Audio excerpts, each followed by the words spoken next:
नमस्कार. नमस्कार. इंद्रधनुष्याच्या या भागात आपलं हार्दिक स्वागत. आज आपल्या भेटीला येत आहेत बीड येथील ज्येष्ठ पत्रकार वसंत मुंडे, ज्यांनी या विधानसभा निवडणुकीपूर्वी महाराष्ट्राच्या नाही तर देशाच्या इतिहासात एखाद्या पत्रकारांनी संपूर्ण महाराष्ट्र पालथा घालावा, अगदी नागपूर पासून ते मुंबईच्या मंत्रालयापर्यंत महाराष्ट्रातले जवळजवळ सगळे जिल्हे आणि त्या जिल्ह्यातल्या एकूण सगळ्याच परिस्थितीचा धांडोळा त्यांनी घेतलाय. अतिशय आकलन सगळ्या परिस्थितीचं करून विश्लेषण करणारे वसंत मुंडे आहेत.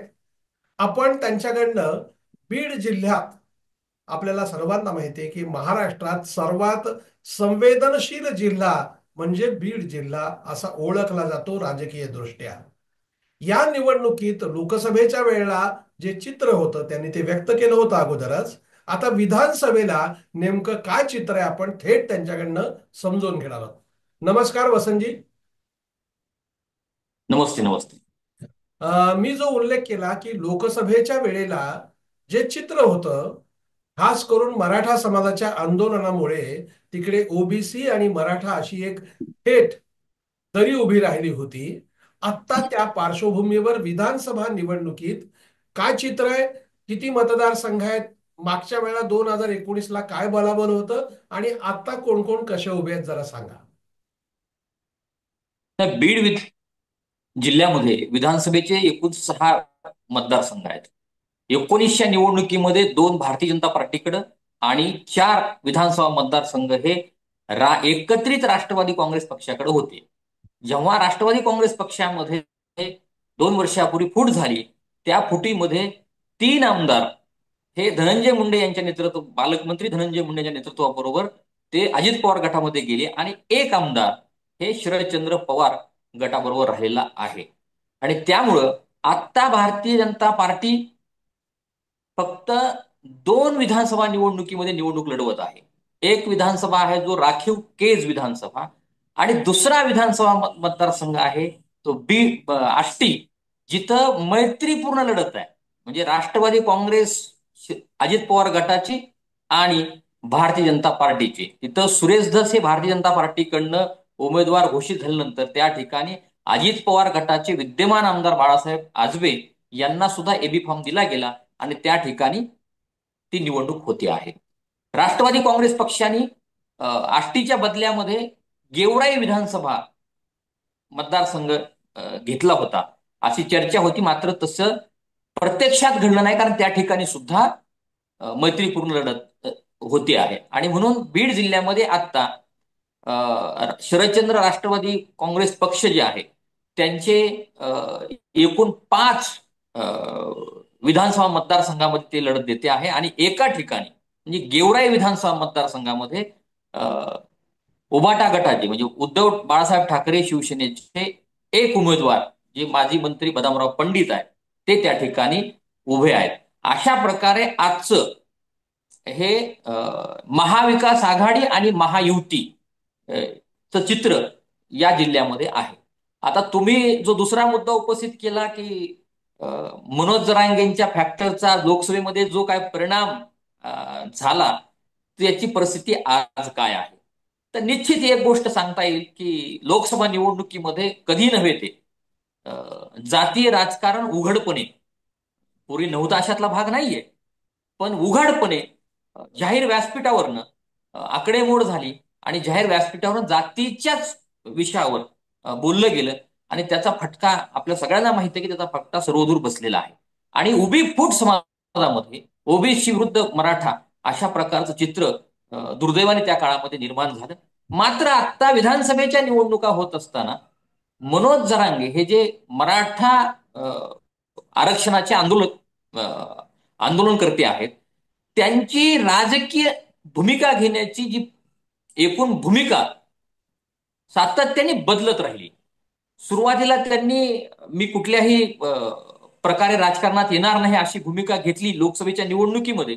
मात्र प्रत्यक्षात कुठल्याही उमेदवाराचं नाव न घेऊन त्यांनी पाठिंबा दिला नसला तरी अंतर्गत मात्र त्यांचा जो मेसेज आहे तो मेसेज बरोबर पोहोचलेला होता आणि तो परिणाम आपल्याला गावागावामध्ये मतांमध्ये ते दिसला. अनेक गावं अशी आहे की ज्या गावामध्ये विरोधी पक्षाच्या उमेदवाराला, ओबीसीच्या उमेदवाराला 2 किंवा 3 मतं पडलीत, काही ठिकाणी शून्य आहेत. दुसऱ्या बाजूलाही त्याच पद्धतीची रिॲक्शन आलेली आहे ओबीसीच्या गावांमध्ये सुद्धा. म्हणून मनोज जरांगेंनी जे आंदोलन उभा केलं, ज्या आंदोलनाला प्रचंड मोठ्या प्रमाणात समर्थन मिळालं, त्याचं राजकीय शक्तीमध्ये परिवर्तन करण्यासाठी त्यांनी लोकसभेच्या निवडणुकीमध्ये आपली पडद्याआडची भूमिका निभावली. मात्र विधानसभेच्या निवडणुकीमध्ये मात्र त्यांनी मागच्या 2 महिन्यापासून मी राजकारणात प्रत्यक्ष राजकीय भूमिकेमध्ये येणार, दुसरी गोष्ट उमेदवार उभे करणार आणि पाडापाडीही करणार, अशा प्रकारची भूमिका घेतली. सुरुवातीला त्यांनी भूमिका घेतली की उमेदवार उभा करणार. मग उमेदवार उभा करणार तर मग कोण उमेदवार ते न सांगता शेवटच्या क्षणापर्यंत, म्हणजे 25-26 तारखेला त्यांनी ज्यावेळेस उमेदवारी अर्ज दाखल करायचा असतो त्यावेळेस त्यांनी सांगितलं की इच्छुकांनी उमेदवारी अर्ज भरावेत, मी शेवटच्या क्षणी सांगेल की कोण उमेदवार आहे. आणि झाली गंमत अशी की ज्यांनी उमेदवारी दाखल केली होती त्यातल्या बहुतांशी लोकांनी त्यांचं ऐकलं नाही, उमेदवाऱ्या कायम राहिल्या. म्हणजे बीड विधानसभा मतदारसंघाचा विचार केला तर जवळपास 18 इच्छुकांनी उमेदवारी दाखल केली होती. त्यातल्या बहुतांशी लोकांनी उमेदवारी माघार घेतली, मात्र 5 ते 6 लोकांनी माघार घेतली नाही. हीच परिस्थिती कमी अधिक प्रमाणामध्ये अनेक ठिकाणी झालेली आहे. आणि आता त्यांची परत एक भूमिका अशी आलेली आहे की मी अपक्षांना माझा कुठला पाठिंबा नाहीये. म्हणजे अशा प्रकारची त्यांची भूमिका बदलत गेल्यामुळे मनोज जरांगे यांच्या आंदोलनाची राजकीय तीव्रता, जी लोकसभेमध्ये नेते, कार्यकर्ते आणि कार्यकर्त्यांच्या भोवती असलेल्या मतदारांमध्ये यात होती, ती तीव्रता आता विधानसभेच्या निवडणुकीमध्ये पहिल्या टप्प्यात तरी ती जाणवत नाही, ती कमी झाल्याचे चित्र आहे. आणि त्यामुळं आता या निवडणुकीमध्ये जेव्हा मनोज जरांगे आता एखाद्या उमेदवाराचा नाव घेऊन प्रचार करतील किंवा अप्रत्यक्षपणे, जसं त्यांचं पाडापाडी करा हे त्यांचं जे हे आहे त्याचा मेसेज अप्रत्यक्षपणे म्हणजे प्रत्यक्ष त्याचा मेसेज हा भारतीय जनता पार्टीच्या, त्यांनी 113 उमेदवारांची आकडाही सांगितलेला आहे. त्यांच्या जे सोशल मीडियाच्या अकाउंटवरून येतो तो 113 उमेदवार पाडायचे म्हणून. पण यामध्ये शिंदे गट, अजित पवार गट, महायुतीतलेच मात्र त्याच्यामध्ये वगळले जाते का काय, अशा प्रकारचं हे चित्र दिसतंय. आणि त्यामुळं त्यांचा इफेक्ट किती होईल हे आपल्याला थोडं 15 तारखेनंतर त्याचा परफेक्ट अंदाज येऊ शकतो की वातावरण कशा पद्धतीनं. पण आज एक गोष्ट आपल्याला मान्य केली पाहिजे की कार्यकर्ता आणि दुसऱ्या फळीतल्या कार्यकर्त्यांमध्ये तो प्रभाव कमी झाला असला तरी ग्राउंडला जो कॉमन मतदार आहे त्याच्यामध्ये काही प्रमाणामध्ये आणखी त्या आंदोलनाचा प्रभाव आहे. वसंतजी, की ही निवडणूक पहिली अशी होती आहे की बीडमध्ये बहीण भाऊ हे एकमेकाच्या विरोधात उभे राहायचे. आता पहिल्यांदा बहीण भावांचा समेट झालेला आहे. त्याचा परिणाम जिल्ह्यातल्या राजकारणावरती काय होतोय? नाही, आता त्याच्यातला बघा, मी पाठीमागं आपण एकदा बोलताना आपण हा विषय केला होता की राजकारणामध्ये 2+2 गणितामध्ये 4 होतील, पण ते राजकीय पातळीवर होतीलच का, तर बहुतांशी वेळा त्याचं उत्तर नकारात्मक असतं. आणि लोकसभेच्या निवडणुकीमध्ये ते चित्र दिसलं. कारण दोघं एकत्र असताना सुद्धा मग एक मोठा वर्ग, दोघं एक झाल्यामुळे मोठा वर्ग एक बाजूला गेला आणि लोकसभेच्या निवडणुकीमध्ये पंकजा ताईंचा अल्पशा मताने, म्हणजे 5-6 हजाराच्या मताने पराभव झाला. आता विधानसभेच्या निवडणुकीत चित्र काय निर्माण झालं, हा जिल्हा ज्या नेतृत्वाने महाराष्ट्रामध्ये बीजेपी गावखेड्यात पोहोचविली, त्या गोपीनाथ मुंडेंचा हा जिल्हा, ज्या गोपीनाथ मुंडेंनी परळीमधनं जवळपास 40-45 वर्ष प्रतिनिधित्व केलं, आज राजकीय पातळीवर दोघं बहीण भाऊ एकत्र झाले. राज्यस्तरावर सुद्धा राष्ट्रवादी काँग्रेस म्हणजे अजित पवार गट आणि भाजप एकत्र झाल्यामुळे बीड जिल्ह्यामध्ये परिस्थिती काय निर्माण झाली, बीड जिल्ह्यामध्ये परिस्थिती अशी निर्माण झाली की बीड जिल्ह्यामध्ये भारतीय जनता पार्टीच्या वाट्याला फक्त 2च मतदार, म्हणजे 1.5 मतदारसंघ म्हणता येतो, 2च मतदारसंघ आलेत. बाकीच्या ठिकाणी आता बायलट पेपरवरून कमळ हे जे भारतीय जनता पार्टीचे चिन्ह आहे ते पूर्णपणे गायब झालेलं आहे. म्हणजे विशेष म्हणजे परळी विधानसभा मतदारसंघामध्ये सुद्धा पहिल्यांदा 40-45 वर्षानंतर त्या ठिकाणी आता भारतीय जनता पार्टीचं कमळ हे चिन्ह नसणार आहे.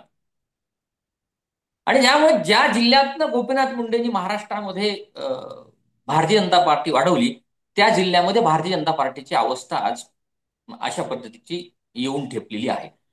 आता राहिला मुद्दा दुसरा की राजकीय पातळीवर दोन्ही पंकजा मुंडे आणि धनंजय मुंडे हे दोन बहीण भाऊ जे राजकीय विरोधक होते ते एकत्र आल्यामुळे काय परिणाम होतोय.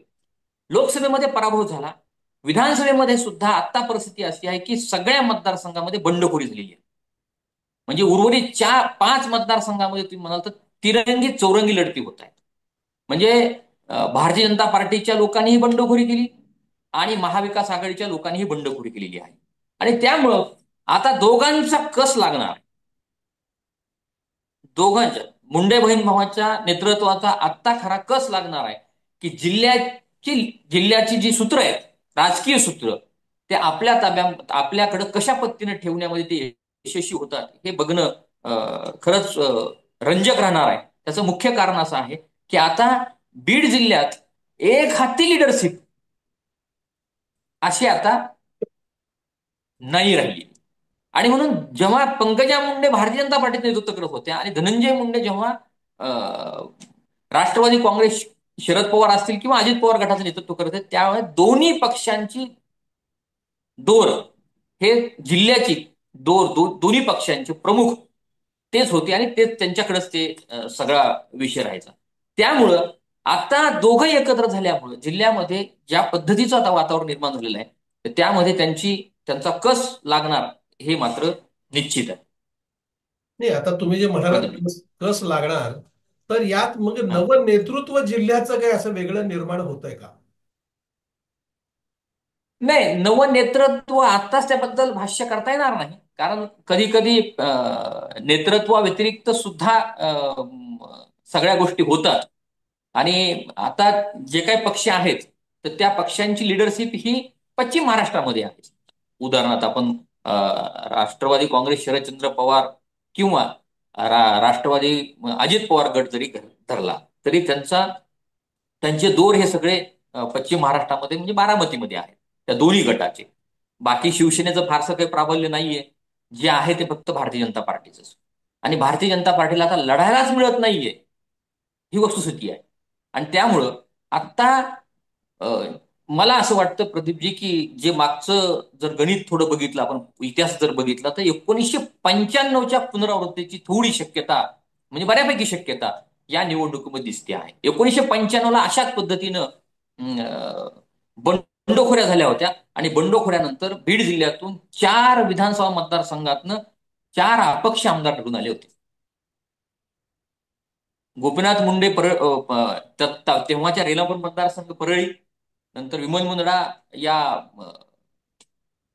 केज विधानसभा राखीव मतदारसंघातून हे दोघच आले होते. आणि बाकीचे त्यावेळेसचे सगळे चारीला चारी हे अपक्ष निवडून आले होते. म्हणजे जनार्दन तुपे असतील किंवा बाजीराव जगताप असतील किंवा अ, अ, आष्टीमध्ये भीमराव धोंडे असतील, म्हणजे हे असे सगळे, हे दरीकर नाना, हे असे सगळे अपक्ष निवडून आले होते. ओके. वसंतराव, 1995ची परिस्थिती पुन्हा यावेळी येऊ शकते, अपक्ष उमेदवार अधिक निवडून येऊ शकतात असं तुमचा अंदाज आहे, बरोबर आहे? हो. हो. हा. तर ही जी परिस्थिती निर्माण होण्याचं मुख्य कारण काय आहे? नाही, ही परिस्थिती निर्माण होण्याचं मुख्य कारण मी सुरुवातीला मग अगोदरच्या एका विषयामध्ये तुम्हाला जे सांगितलं की अ, राज्यस्तरावर राष्ट्रवादी काँग्रेस, अजित पवार गट आणि भारतीय जनता पार्टी हे एकत्र आल्यामुळं या ठिकाणी दोन्ही पक्षात, कारण इथं दोनच प्रमुख पक्ष आहेत बरोबर. आणि त्यामध्ये इच्छुक प्रत्येक विधानसभा मतदारसंघामध्ये एका एका पक्षाकडून इच्छुक 2-2, 3-3 असतात. बरोबर आहे. प्रमुख प्रमुख. मग आता दोन्ही पक्ष एकत्र झाल्यामुळे इच्छुकांची संख्या 10च्या पुढे गेली खरंय. आणि त्यात उमेदवारी मिळणार एकालाच. बरं, दुसरी खरंय. गोष्ट, वर्षानुवर्षे राष्ट्रवादी काँग्रेस पक्षाच्या आणि भारतीय जनता पार्टीच्या एकमेकाच्या विरोधामध्ये लढलेले असताना पुन्हा एकमेकाचं काम करायचं आणि आपलं अस्तित्व संपून घ्यायचं, हे काही वर्षानुवर्षे काम करणाऱ्या राजकीय कार्यकर्त्याला काही शक्य होत नाही. स्थानिक पातळीवर, वरच्या पातळीवर जरी झालं तरी स्थानिक पातळीवर ते शक्य झालं नाही. बीड जिल्ह्यात तरी ते चित्र निर्माण झालेलं आहे. आणि त्यामुळं ज्यांना उमेदवारी मिळाली नाही किंवा ज्यांच्या वाट्याला विधानसभा मतदारसंघ गेला, म्हणजे युतीमध्ये साधारणपणे ठरलेलं होतं की ज्या पक्षाचा विद्यमान आमदार त्याला ती जागा, मग आता त्या ठिकाणी मागच्या वेळेस लढलेले आणि आता इच्छुक असलेले भारतीय जनता पार्टीचे जे प्रमुख दावेदार आहेत त्यांनी काय करायचं? त्यांनी बंडखोरी केली. बरोबर. त्याच पद्धतीनं भारतीय जनता पार्टी जिथं मतदारसंघ सुटले दोन, त्या ठिकाणी याच पद्धतीनं राष्ट्रवादी काँग्रेस पक्षाच्या उमेदवारांनी बंडखोरी केली. आणि वसंतराव, त्याच्यामुळे हे प्रमुख. हा. नाही, माझ्या मनात प्रश्न असा आला, तुम्ही आता हे जे सांगताय तसं सगळ्या हा. महाराष्ट्राचं चित्र आहे. आणि बंडखोरी महाविकास आघाडीमध्ये पण आहे आणि महायुतीमध्ये पण आहे. तुम्ही येस, येस. सगळं महाराष्ट्र फिरलात बरं का. हो. आणि त्याच्यामुळे हो. माझ्या मनात प्रश्न असा आहे की सगळ्या महाराष्ट्राचं यावेळचं चित्र 95 सारखं राहील का? अपक्षांची संख्या मोठी राहील का? नाही, प्रदीपजी, तुम्ही उल्लेख केला. मी जी यात्रा काढली दीक्षाभूमी ते मंत्रालय पत्रकार संवाद यात्रा, जवळजवळ 6,000 किलोमीटरचा प्रवास आणि जवळपास 28 म्हणजे सगळ्याच जिल्हे आणि 150पेक्षा अधिक तालुक्यातून मी गेलो. आपल्या सगळ्या सहकाऱ्यांशी, पत्रकार सहकाऱ्यांशी इतर भेटलो. मला महाराष्ट्राचं चित्र जे दिसलं ते तुम्ही म्हणताय ते 1995चे चित्र ची साधारणपणे आहे. महाराष्ट्रामध्ये अनेक ठिकाणी अ, हे जे काही झालेलं आहे, जे राजकारणाची खिचडी केली गेलेली आहे, या खिचडीबद्दल महाराष्ट्रातल्या सामान्य माणसाच्या मनामध्ये 100% राग आहे. आणि त्याचा जो काय इम्पॅक्ट आहे, तो इम्पॅक्ट मला असं वाटतं की या निवडणुकीमध्ये दिसेल. आता परिस्थिती अशी आहे की अनेक ठिकाणी लोकांनी प्रश्न उपस्थित केला की आम्ही मत कुणाला द्यायचं, आणि कोणाला जरी दिलं मत तर ते काय करणार आहे. पण महाराष्ट्रासमोर आज खऱ्या अर्थाने जर परिस्थिती काय असेल, तर जे उमेदवार आहेत किंवा जे पक्ष आपल्या उमेदवार उभे करून निवडणुकीच्या मैदानामध्ये लोकांना आश्वासन देत आहेत, त्यांनी एक आश्वासन किंवा एक स्पष्टीकरण देणं आवश्यक आहे की आमची संख्या आली तर आम्ही सत्तेत जाऊ, पण आमची संख्या आली नाही तर आम्ही लोकांना जे आश्वासन दिले ते विरोधी पक्षामध्ये बसून लोकांचे प्रश्न मांडू. सत्तेसाठी वाटेल ते करणं, अ, हे जे काही चाललेलं आहे, तर याच्यामुळं राजकीय विश्लेषकांना सुद्धा वेळ लागायची परिस्थिती आलेली आहे. म्हणजे काय होईल आणि काय नाही हे काही कुणी सांगू शकत नाही. कारण त्याच्यामुळं या ठिकाणी कुठलीही विचारधारा, कुठलाही विषय असा काहीच राहिलेला नाही. सगळ्या निवडणुकीमध्ये कुठले विषय चर्चेला जावेत.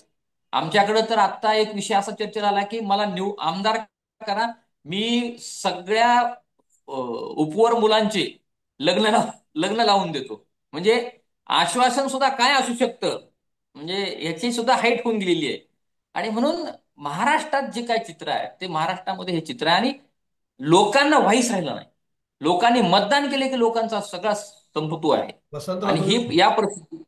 तुम्ही हं? प्रश्न फार तो चांगला तुमच्या बीड जिल्ह्यातला विषय मांडला. राजेसाहेब हं. देशमुख यांनी हे विधान केलंय.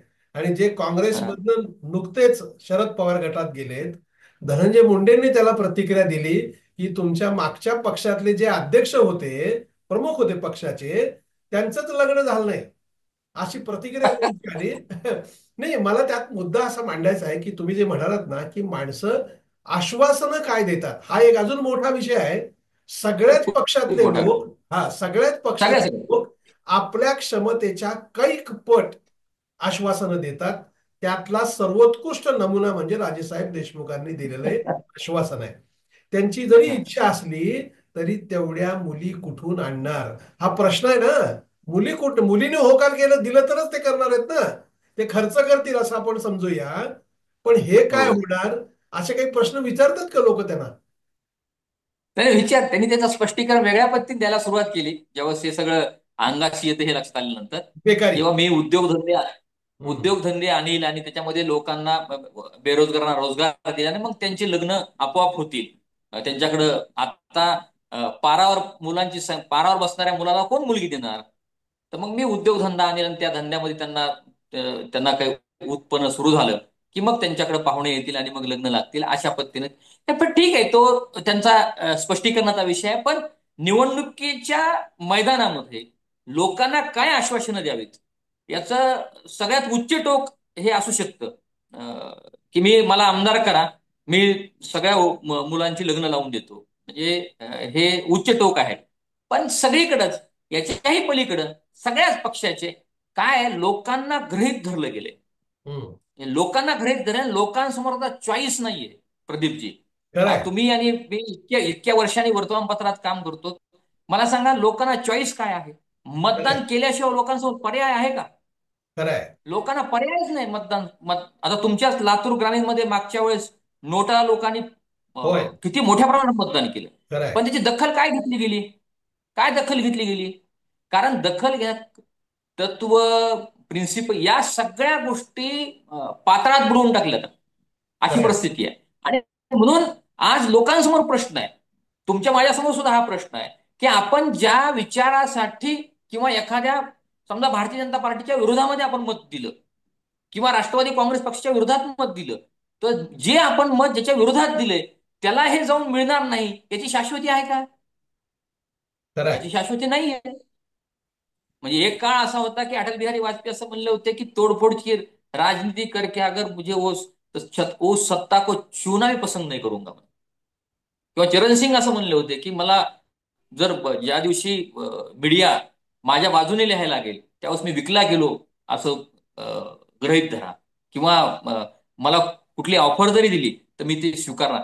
म्हणजे एक तत्व, एक विचार म्हणून हे होतं. मला सांगा, आज महाराष्ट्रामध्ये कुठला पक्ष म्हणजे कुठला पक्ष सत्तेमध्ये नाही? सगळेच पक्ष सत्तेमध्ये आहेत.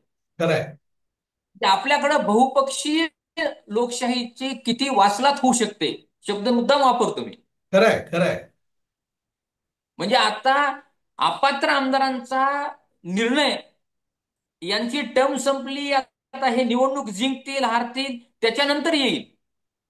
खरंय. म्हणजे ही आपल्याकडची परिस्थिती आहे. म्हणजे आमच्याकडे एकदा